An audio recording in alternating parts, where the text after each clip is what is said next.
Vamos começar uma viagem bem diferente hoje. Uma viagem pro Japão. Mas calma, não é só sobre visitar um lugar no mapa. A ideia aqui é mergulhar num destino onde a imaginação vira realidade. Onde cada cantinho parece que foi tirado de uma história fantástica. Como que um destino consegue operar nos extremos mais absurdos, indo do silêncio de um templo milenar até a euforia de letreiros de neon gigantes sem que o sistema entre em colapso? O choque cultural para quem visita o país raramente é de atrito. É um choque de puro fascínio e de funcionalidade. E para decifrar esse código-fonte dessa grandiosidade toda no turismo, o segredo está em prestar atenção nos microdetalhes. A verdadeira escala da obsessão deles pela experiência perfeita pode ser compreendida em algo tão simples quanto pedir uma xícara de café. A imersão ali começa literalmente na mesa de uma pequena cafeteria. O nível de detalhe beira o inacreditável. Tem exemplos de cafés temáticos em cidades como Tóquio e Kyoto que são de cair o queixo. Os dedicados ao estúdio Ghibli, por exemplo. Nossa, sim! E não é só colar pôster na parede e cobrar mais caro, sabe? E o mais interessante é que a estética é levada a sério independentemente da marca. Sabe, tem cafeterias de personagens clássicos, tipo Snoopy ou daquela coelhinha holandesa, a Miffy. É beber um gole de um desenho animado. Mas aí vem a pergunta que não quer calar. Por que existe essa dedicação quase obsessiva aos detalhes visuais de uma comida? O mecanismo ali é histórico. É a manifestação de um conceito chamado omotenashi, que seria a hospitalidade profunda. É criar um ambiente perfeito, genuíno, sem esperar gorjetas. Imagina quando essa engenharia psicológica e esse rigor implacável são aplicados a dezenas de hectares de terra. Aí a gente entra nas megalópolis da fantasia. Os megaparques temáticos. Sim, e o grau de comprometimento atinge níveis irreais. O turismo nesses megaparques opera numa frequência totalmente diferente. Os lugares como a Tokyo Disneyland, o Disney Sea ou a magnitude imensa da Universal Studios no Japão. A imersão não começa só quando passa a catraca. O distanciamento do mundo real é gradual. Tem os trens para chegar lá, né? Isso. As linhas que vão até a porta do parque têm janelas e alças de segurança com o formato do personagem. E na área da Nintendo, a arquitetura brinca com a perspectiva. Sim, eles forçam fisicamente a percepção de escala. Exato, a pessoa se sente encolhida, como se tivesse sido sugada para dentro de um cartucho de videogame antigo, com aquelas pulseiras eletrônicas saltando para bater nos blocos dourados e escutando sons idênticos aos jogos. É uma experiência multissensorial completa. O que não dá para copiar no Ocidente não são os robôs ou as montanhas russas, é a imersão coletiva. O público age ativamente como parte do cenário. No Ocidente, a gente paga o ingresso e cruza os braços exigindo ser entretido. Lá, os visitantes co-criam a fantasia. Grupos enormes de adultos, famílias, casais, indo para os parques com roupas meticulosamente combinadas, tiaras, acessórios. Eles se fundem ao tema da área. Eles levam a brincadeira muito a sério. O Parque Ghibli, lá em Nagoya, foi na direção oposta. Mesclou cultura pop com a mais pura natureza. É um projeto fascinante. Eles subvertem essa hiperestimulação moderna. E a logística já atua como uma descompressão antes mesmo de chegar lá. Como assim? O acesso não é irrestrito. Você tem que comprar os ingressos com meses de antecedência. O convite é para caminhar. Tem a Floresta Dondoko, com trilhas reais para encontrar um Totoro gigante de madeira no meio da vegetação. E a casa da Satsuki e da Mei, que é em tamanho real. E o nível de interatividade tátil ali é outro, né? Muito. A pessoa é estimulada a abrir gavetas de verdade, olhar nos armários, tocar nas xícaras de chá, como se as personagens tivessem acabado de sair, sentar do lado do sem-rosto no trem, visitar a Vila Mononoke. O parque reflete a mensagem ambiental dos próprios filmes.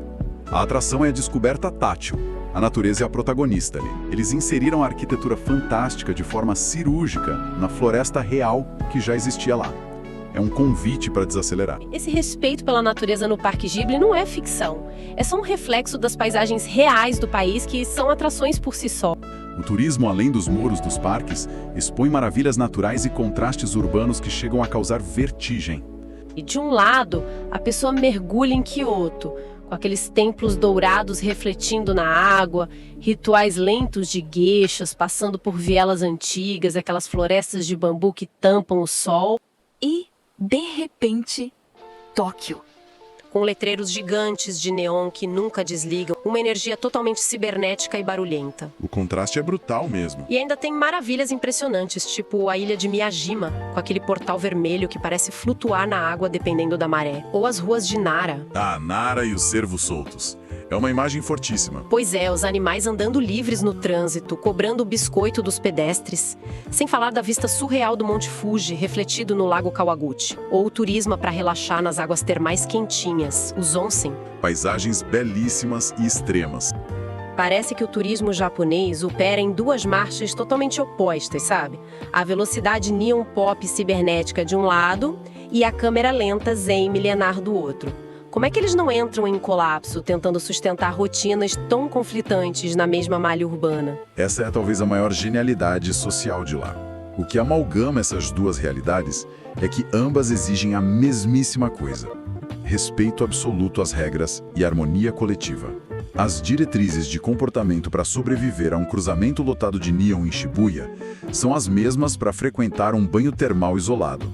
Num onsen, a regra é inegociável. Agora joga essa lógica para o cruzamento de faixas de pedestre em Shibuya, debaixo de anúncios de TV imensos, milhares de pessoas convergindo em alta velocidade. E não rola empurra-empurra grosseiro. As escadas rolantes não formam gargalos. Todo mundo sabe o seu lugar no fluxo. Exato. Seja sustentando o silêncio do banho termal ou fluindo como um relógio num calçadão, tudo funciona porque a estabilidade e o bem-estar do coletivo estão sempre acima da conveniência individual de querer correr ou furar fila. Aí eu lanço o questionamento. Viajar assim, comendo um prato perfeito, com o transporte cravado no segundo, por que o resto do mundo simplesmente não copia essa fórmula? As grandes potências do Ocidente têm orçamento para construir trem e colocar balcão de transportadora. Orçamento e maquinário são as partes fáceis de copiar. O que não dá para importar ou injetar dinheiro para resolver é o tecido social focado na alta confiança. Não existe a cultura do furto oportunista impregnada nas ruas. Se alguém esquece a carteira lotada no banco da estação, ela vai parar no achados e perdidos intacta. Isso é surreal para o nosso padrão ocidental. E o silêncio ensurdecedor dos vagões de trem lotados na hora do rush não é mantido porque tem guarda aplicando multa. É mantido porque, desde a escola primária, ensina-se que a tranquilidade mental da multidão ao redor importa mais que a sua vontade de ver um vídeo no celular sem fone de ouvido. É empatia estrutural operando a logística. Perfeito? A base é empática. Não são só engrenagens de aço.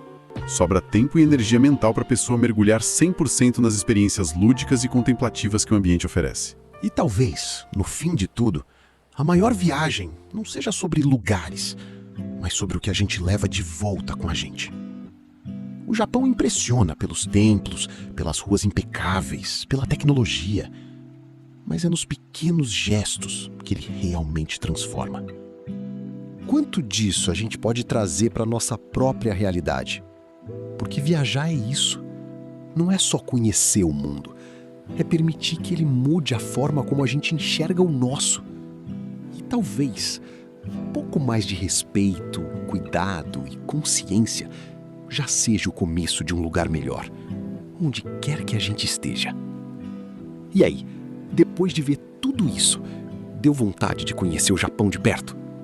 Se você curtiu o vídeo, deixa o like e se inscreve no canal para mais conteúdo sobre viagens, curiosidades e destinos incríveis pelo mundo.